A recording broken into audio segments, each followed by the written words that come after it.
Sa wakas ay sumikat ang araw ng umaga sa wasak na tanawin, naghagis ng maningning na mainit na liwanag sa malalalim na bunganga at wasak na mga guho. Sa gitna ng mabatong pagkawasak, isang simpleng dayami na sembrero ang taimtim na nakapatong sa isang pansamantalang libingan, napapaligiran ng makukulay na lilang tulip na mahimalang nakaligtas sa labanan. Nakatayo sa gilid ng pagkawasak, ang nakahubad na si Theo, Riz, at ang batang magiging Imperatress ay tumingin sa resulta. Nang suriin ang pinsala, walang bahala na tanong ni Riz, sino na ang mamamahala sa Tulip Garden ngayon? Walang bahala namang sagot ni Theo na hindi na kailangan pang pamahalaan ito, dahil lubos na nilang winasak ito. Nang tanungin ni Riz kung talagang okay lang na wasakin ang isang makasaysayang guho, ngumisi si Theo at sinabing okay lang sa kanya sa ngayon. Sa isang pilyong ngiti, pabiro niyang idinagdag na plano niyang iulat sa lahat na si Riz ang may gawa ng lahat ng pinsala, pang-aasar na dahil sa kanyang mabangis na personalidad, lahat ay maniniwala nito nang walang tanong. Agad na sumabog si Riz sa komikong galit na sumigaw, "Ano, duwag ka pala." Mabilis na kumaway si Theo. Inaming nagbibiro lamang siya. Tiniyak niya sa kanya na dahil aktibo nilang inililigtas ang magiging Imperatress, ang lahat sa kanilang tahanan ay tiyak na maiintindihan ang collateral damage. Kuminang si Riz, mahinang pumayag habang kinikilala niya ang kataas-taasang katayuan ng batang babae bilang Magic Empress. Habang tumitira ang usapan, marahang inalis ng batang babae ang kanyang maliit na kamay mula sa hawak ni Theo. Isang malalim na emosyonal na panloob na boses, na nagpapakita ng mahirap na paglalakbay, tapat na inamin ng isang nagtatagal na pagdududa, sinabing akala nila ay hindi na siya makakatakas sa Troivan clan, direktang kinausap si Theo Ragnar sa kanyang mga iniisip, nagpahayag ng malalim, taos-pusong pasasalamat, idineklara na siya ang tunay na nagligtas sa kanya mula sa isang kaawa-awang nakaraan. Habang ang batang babae ay humakbang pasulong sa maningning na gintong sikat ng araw sa gitna ng namumulaklak na lilang mga bulaklak, mapayapa niyang napagpasyahan na salamat sa kanya.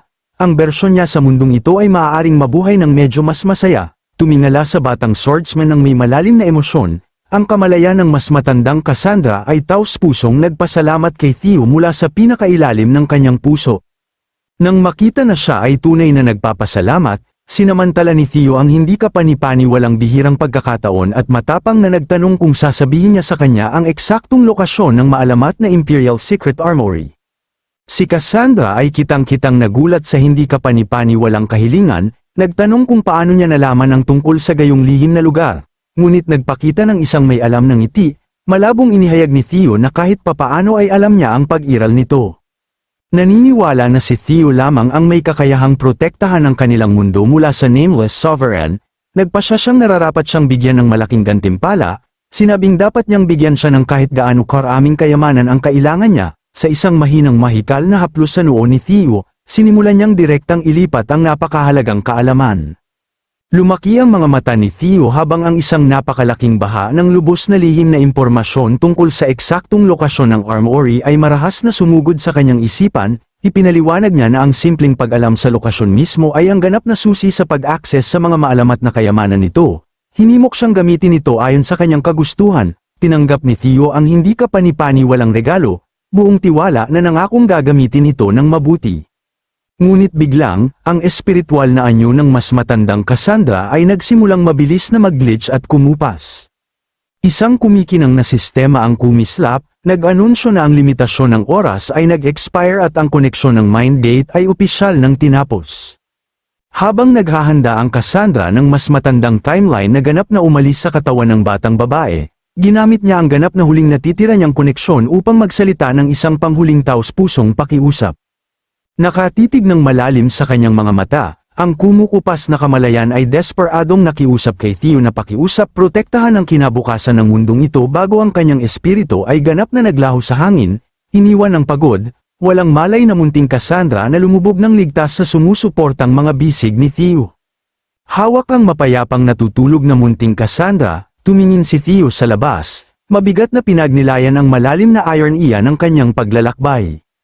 Tahimik niyang inisip na orihinal siyang dumating upang hanapin lamang ang kanyang sariling personal na paghihiganti, ngunit ang kanyang landas ay hindi maipaliwanag na humantong sa kanya sa napakalaking sandaling ito, napagtanto niya ng may mabigat na buntong hininga na dinala na niya ang mga kapalaran ng napakaraming tao sa kanyang mga balikat. Biglang, ang kumikinang na asul na sistema ay nagpakita sa harap ng kanyang mga mata.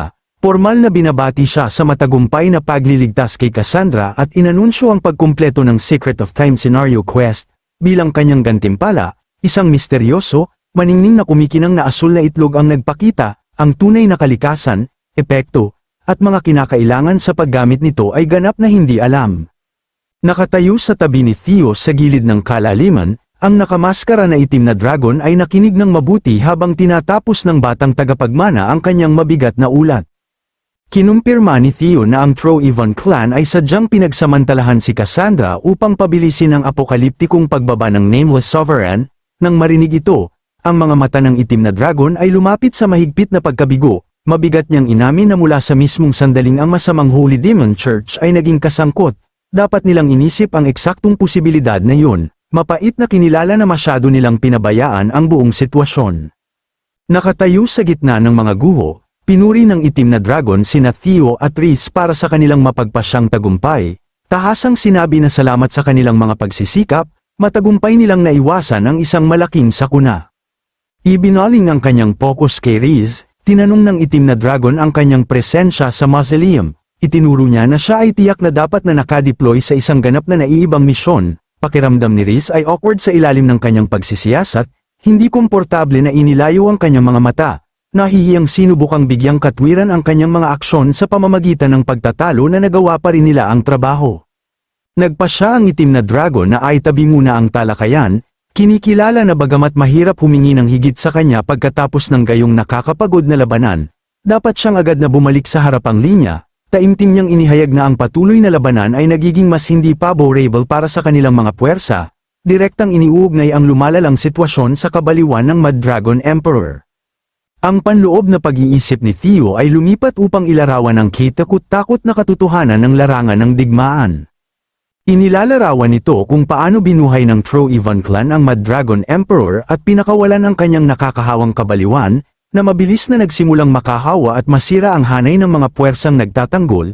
Ang mapaminsalang kabaliwan na ito, ang mismong karamdamang minsang nagbunsod sa buong hilaga sa kaguluhan, ay napatunayang napakalakas na nagtulak ito kahit sa mga bihasang ehekutibo na mawalan ng kontrol, na itinapon ng buong pagsisikap sa digmaan sa ganap na kaguluhan.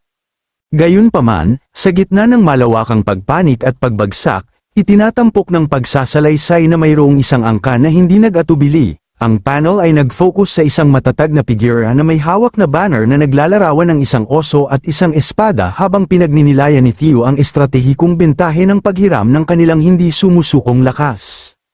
Bumalik ang eksena sa wasak na mausoleum kung saan isang napakalaking anino na may pakpak na halimaw ang biglang nagpakita. Sa panibagong determinasyon, inanunsyo ni Theo na mayroon siyang plano at mapilit na tinawag silang magmadali. Sumakay si Theo sa napakalaking nakabaluti na puting dragon na kanyang tinawag, walang bahala na sinabi sa grupo na ipapaliwanag niya ang mga detalye ng kanyang plano sa daan. Gayunpaman, isang lubos na naguguluhan na si Rhys, na kasalukuyang may dalang natutulog na munting Cassandra na nakatali sa kanyang likuran, ay baliw na tumawag upang pigilan sila. Hiniling niyang malaman kung ano ang dapat mangyari sa bata. Malakas na ipinaalala kay Theo na siya dapat ang mag-escort kay Cassandra pabalik sa Ragnar homeland. Sulyap pabalik sa pagod na bata, taimtim niyang ipinaliwanag na siya ay nabuhay ng isang lubos na malungkot na buhay, nabibigatan ng isang temporal na kapangyarihan na hindi niya kailanman ginusto. Idineklara niya na kahit hindi niya lubos na matakasan ang kanyang malupit na tadhana, gusto niyang maranasan man lamang niya ang isang normal na buhay hanggang sa siya ay sapat ng gulang upang gumawa ng kanyang sariling mga pagpili. Si Rhys, nakitang-kitang inis at awkward na inaayos ang dumudrol na bata sa kanyang likuran, nag-aatubiling inamin na naiintindihan niya ang taos-pusong damdamin, ngunit nagreklamo kung bakit niya ito ipinapasa sa kanya. Tama namang itinuro ni Theo na si Cassandra ay malinaw na mas gusto siya, tinawag siya dahil sa pagiging napakalamig na iwanan lamang ang bata. Hindi pinansin ang kanyang mga pagtutol, ang itim na dragon ay sinabing siya ay lubhang kailangan sa harapang linya. Maayos na nilambing si Rhys sa pamamagitan ng paggigiit na siya lamang ang taong tunay niyang mapagkakatiwalaan sa mahalagang escort mission na ito. Habang ang napakalaking dragon ay yumuko upang lumipad, baliw na sumigaw si Rhys para sa kanila na maghintay. Mariing nagtalo na siya ay mas angkop para sa frontline combat kaysa sa pagiging babysitter. ngunit ang kanyang mga reklamo ay hindi pinakinggan habang ang halimaw ay marahas na lumipad sa kalangitan na may nakabibinging sonic boom. Iniwan ng isang galit na si Reese na sumisigaw sa hangin habang natanto niyang lumipad sila nang wala siya. Sa pagtanggap ng pagkatalo na may mabigat na pagkabigo, ang Black Reaper ay lumingon at matatag na tinawag ang kanyang tapat na mga nasasakupan. Ang Reaper Squad ay agad na lumuhad sa isang tuhod sa likuran niya sa perpektong pagkakaisa, mariing sumigaw ng kanilang kahandaan na sundin ang kanyang bagong utos, nakatayo sa gitna ng mga wasak na guho na naliligo sa mainit na liwanag ng umaga. Isang pagkabigo ngunit mabangis na determinadong si Reese ang opisyal na pumalit sa natitirang squad, malakas na inanunsyo na sila ay agad na babalik sa Ragnar homeland.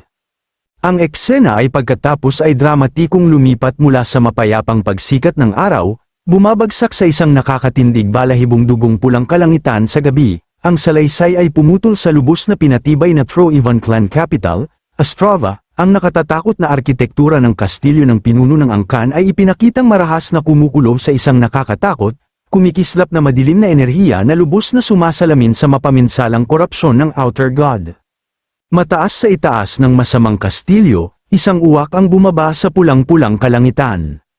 Habang ang ibon ay lumilipad pababa, isang napakalaking, mabigat na armadong sundalo ang ipinakitang nakatayo sa isang mabigat na nakakabit na baliste sa mga pader ng kastilyo. Kinakabahang hinawakan ang mekanismo ng pagpapaputok habang nakatitig siya sa dugong babad na abot tanaw. Higit pa sa matataas na pader ng bato, isang kitakot-takot na eksena ang nagbubukas, isang napakalaking, kumakalat na larangan ng digmaan na ganap na nagkalat ng mga kitakot-takot na bangkay ng mga nahulog na sundalo at pinatay na mga Drake, labis na itinatampok ang mapangwasak, apokaliptikong sukat ng patuloy na digmaan. Lumipat ang eksena sa Ragnar encampment malapit sa Ostrava, matatagpuan sa labas ng nagbabantang, dugong pulang liwanag ng Troivan capital, laban sa likuran ng maliwanag na kabilugan ng buwan at ang nakakatakot na pulang-pulang kalangitan sa gabi. Ang napakalaking puting armadong dragon ay marahas na lumapag, nagpapalipad ng napakalaking ulap ng alikabok at mga labi habang sina Theo at ang nakamaskara na itim na dragon ay bumaba. Sa paglalakad sa kampo na wasak ng digmaan, isang pinagpapawisang si Theo ang tumingin sa nakakasakal na kapaligiran, mabigat na napansin na ang madilim na aura at kabaliwan ay mas matindi kaysa sa kanyang orihinal na narinig. Ang itim na dragon ay naglakad sa unahan, ang kanyang madilim na balabal ay mabigat na lumilipad sa hangin habang ang isang uwak ay nagbabantang lumilipad sa itaas. Taimtim niyang kinumpirma ang obserbasyon ni Theo. Ipinaliwanag na ang kabaliwan ay nag-mutate at lumakas ng exponential kaysa sa dati bago ang orihinal na kamatayan ng Mad Dragon Emperor, mabigat niyang iniugnay ang nakakatakot na pagtaas ng kapangyarihan na ito sa masamang pamamaraan ng muling pagkabuhay ng Holy Demon Church. Sa pagdedetalye ng malubhang tactical na sitwasyon, inihayag ng itim na dragon na ang kanilang mga tropa ay napakabilis na nalantad at nahawahan ng kabaliwan kung kaya't ang komanda ay walang pagpipilian kundi hilahin ang napakaraming karamihan ng kanilang mga puwersa pabalik sa likuran upang maiwasan ang isang kabuuang mapaminsalang pagbagsak. Habang ang dalawang mandirigma ay naglalakad sa kumikislap na mga campfire at pagod na mga bantay ng kampamento, ibinagsak ng itim na dragon ang isang dumudurog na realidad tungkol sa kanilang kasalukuyang pagkubkob. Dito mismo sa ganap na harapang linya, 1,000 piling sundalo lamang ang natitira upang harapin ang apokaliptikong banta. Mapilit na nagtanong si Theo para sa isang situational update, ang nakatatakot na nakamaskara na itim na dragon ay direktang sumagot sa kanya. Iniulat na ang labanan ay natigil sa isang ganap na nakakapagod na pagkapatas. Ipinaliwanag niya na habang sinusubukan ng kanilang mga puwersa na lumapit sa pangunahing kastilyo, ang kabaliwan ay nagiging mas nakakatakot na matindi, na ginagawang halos imposible ang anumang direktang paglapit. Napansin din ng itim na dragon na ang paglulunsad ng isang aerial assault ay lubos na wala sa tanong dahil sa napakaraming bilang ng mga nakakabit na balista na aktibong nagtatanggol sa mga pader ng kastilyo. Idinagdag na ang walang taros na pagsugod sa paglalakad ay ganap na pagpapakamatay at magkakahalaga sa kanila ng labis, nang marinig ang mapangwasak na tactical na ulat na ito. Matalim na buod ni Theo ang kanilang malubhang suliranin, napagpasyahan na hindi na sila makakaabante pa nang hindi muna lubos na inaalis ang pinagmulan ng kabaliwan. Naglalakad sa tabi niya, ang itim na dragon ay taimtim na sumang-ayon sa mabigat na pagtatasa ng batang tagapagmana, ngunit itinuro ang malupit na katotohanan na hindi pa nila aktwal na nakahanap ng isang mabubuhay na paraan upang magawa yun. Habang sila ay pumasok sa loob ng isang napakalaking maliwanag na command tent, ang kapaligiran ay hindi kapani-pani, walang tensyonado at nakakasakal. Nakaupo sa paligid ng napakalaking bilog na mesa ay ang maalamat na siyam na dragon ng angkan ng Ragnar. Habang pumapasok si Theo, isa sa mga nakatatakot na dragon ang mariing tumitig sa kanya, ang nakakatakot na Overlord Dragon. Ang kanyang nag-iisang mata ay puno ng matinding pagkabigo. Matalim na sagot ng Overlord Dragon na hindi sila nakahanap ng paraan upang pigilan ito hanggang sa ang batang tagapagmana ay sa wakas ay nagpasya na lumitaw. Ang galit na Overlord Dragon ay agresibong hiniling na malaman kung saan si Theo gumagala habang sila ay nakikipaglaban sa isang desperadong madugong digmaan.